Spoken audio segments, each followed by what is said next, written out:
সবাই মিলে বিচার বিরোধী হত্যাকাণ্ড শিকার যত পরিবার আমার সাথে মুক্তি আমাদের সকল জুলাইয়ের এবং মুক্তিযুদ্ধের জুলাই আন্দোলনে আহত নিহত সকল পরিবার সারা বাংলাদেশের সব পক্ষের শক্তিকে একসাথে নিয়ে এই ঢাকা চত্বরকে নতুন ভাবে গড়ে তুলবো ইনশাআল্লাহ।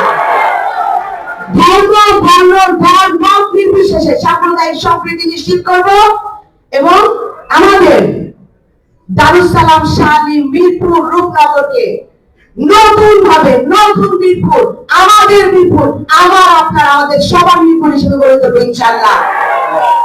বনগাঁও কামদিয়া ইউনিয়নের মাঝখানে আমার যে তুরাগ নদী, এই নদীতে 4 মিনিটের দূরত্বে যে অবহেলিত জনপদ এখন আমার ভাই বোনরা সেখানে আছে শুধুমাত্র একটা ব্রিজের জন্য, যে ব্রিজ দখলদারিত্বে এবং ক্ষমতার কুক্ষিগত অপরাজনীতিতে হারিয়ে গেছে, সেইটা আমরা সকলে মিলে সেই ব্রিজ ইনশাআল্লাহ সর্বপ্রথম নির্মাণ করব এবং স্থায়ী স্বাস্থ্য সেবার জন্য সরকারি স্বাস্থ্য সেবার জন্য যত পরিকল্পনা প্রকল্প বাস্তবায়ন করা দরকার বনগাঁও কামদিয়া সহ আমার প্রত্যেকটা থানায় আমরা সেই ব্যবস্থা গ্রহণ করবো ইনশাআল্লাহ। এলাকার সমস্যা দ্রুত সমাধানের জন্য হটলাইন অবস্থান চালুর ব্যবস্থা করবো আমরা, যেন প্রত্যেকটা প্রতিকূলতা নারী শুধুমাত্র নারীদের না পুরুষদেরও চলাচলে তারা যেন নিরাপদ থাকে। প্রথম জননিরাপত্তা নিশ্চিত করা, সেটা যেন আমরা নিশ্চিত করতে পারি। একটা হটলাইন সার্ভিস থাকবে এবং কমিউনিটি কাউন্সিল থাকবে যারা সরাসরি যোগাযোগে থাকবে নিরাপত্তা বাহিনীদের সাথে এবং আমরা ইমিডিয়েট তাদেরকে সেই সুবিধাটা দিতে পারবো ইনশাআল্লাহ। আমরা বলতে চাই মুক্তিযুদ্ধ থেকে এই পর্যন্ত বাংলাদেশ জাতীয়তাবাদী দল গণতান্ত্রিক রাষ্ট্র ব্যবস্থার জন্য যুদ্ধ করে গেছে, লড়াই করে গেছে। মরহুমা বেগম খালেদা জিয়া আমার দেশ নেত্রী আপোষ করেনি অন্যায়ের সাথে। বাংলাদেশ জাতীয়তাবাদী দল আর কোন অন্যায়ের সাথে আপোষ করবে না ইনশাআল্লাহ।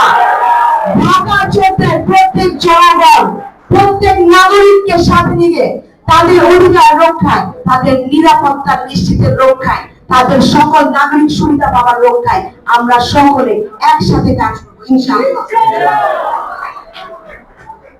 আমাদের যুব সমাজকে নারীদেরকে সকলকে যথাযথ প্রশিক্ষণের মাধ্যমে যথাযথ কর্মসংস্থানের ব্যবস্থা করলে সমাজের অনেকগুলো সমস্যা হয়তো আমাদের পক্ষে কমিয়ে আনা সম্ভব হবে। এভাবে ধীরে ধীরে বিভিন্ন প্রকল্পের বাস্তবায়নের মাধ্যমে ইনশাআল্লাহ আমরা একটা সবুজ পরিচ্ছন্ন নিরাপদ ঢাকার চত্বর গড়ে তুলব। আমরা আমাদের বাংলাদেশকে বিগত সময়ের মধ্যে কোন দলের দলীয়করণের মাঝখানে হারিয়ে যেতে দেব না ইনশাআল্লাহ।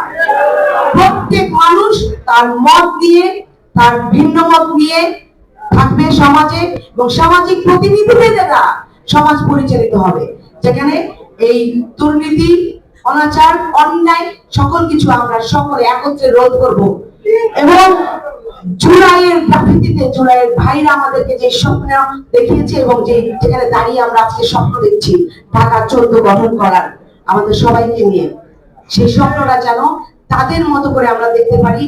আমার বয়োবৃদ্ধ যারা আছেন, আমার সিনিয়র যারা আছেন, আমার অন্যান্য রাজনৈতিক দল যারা আছেন, সকলকে সাথে নিয়ে আমরা যেন সেই বাংলাদেশটা বিনির্মাণ করতে পারি যে হত্যা চক্রের মধ্যে দিয়ে আমরা এসেছি। গুম খুন এবং জুলাই সকলের এই হত্যা চক্রের যে প্রাণের বিনিময়ে আজকে দাঁড়িয়ে যে বাংলাদেশ আমরা চাইতে পারছি, তাদের প্রতি যেন আমরা ন্যায় করি এবং তাদের স্বপ্নের যেন বাস্তবায়ন করতে পারি। আমরা ইনশাআল্লাহ সেই বাংলাদেশ নির্মাণ করবো। আপনাদের সবাইকে ধন্যবাদ।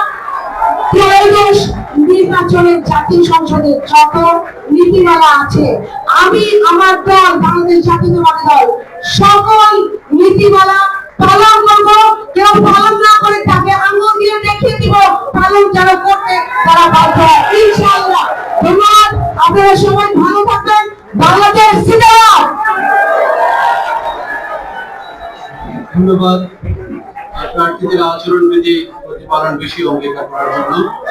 পেছনে একটু শান্তিপূর্ণ সহাবস্থান চাওয়া প্রার্থীরা কি কি করবেন, আমাদের প্রশাসনের চাওয়া আমরা একটু শান্তিপূর্ণভাবে আচরণবিধি প্রতিপালনের বিষয়ে আমাদেরকে সহযোগিতা করবেন। আমি ইনশাআল্লাহ একটা শান্তিপূর্ণ নির্বাচন আমরা উপহার দিব।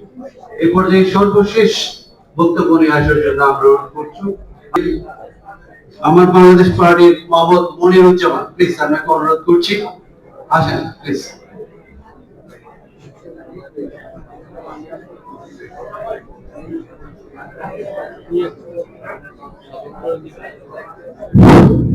বিসমিল্লাহিররহমানিররহিম। আমার গলা ভাঙ্গা তখন আমার দিদা বিসমিল্লাহিররহমানিররহিম। অকুল যাও লাখো যাকো ভাতে এন্ডাল ভাতে লাখো আমার যাও তো আমি এই সমাজকে প্রতিমুক্ত করবো ইনশাআল্লাহ। আমার যেহেতু গলা ভাঙ্গা আমি বেশি কথা বলবো না, শুধু কয়েকটি ইস্তেহার পাঠ করবো। আপনারা আমার জন্য দয়া করবেন। আমি যেন বড় তারিখ 11টি ইস্তেহারের মধ্যে আমি 1 নম্বর ইস্তেহার আপনাদের সামনে পাঠ করছি। মসজিদ ভিত্তিক সমাজ ব্যবস্থা করে তুলবো ইনশাআল্লাহ।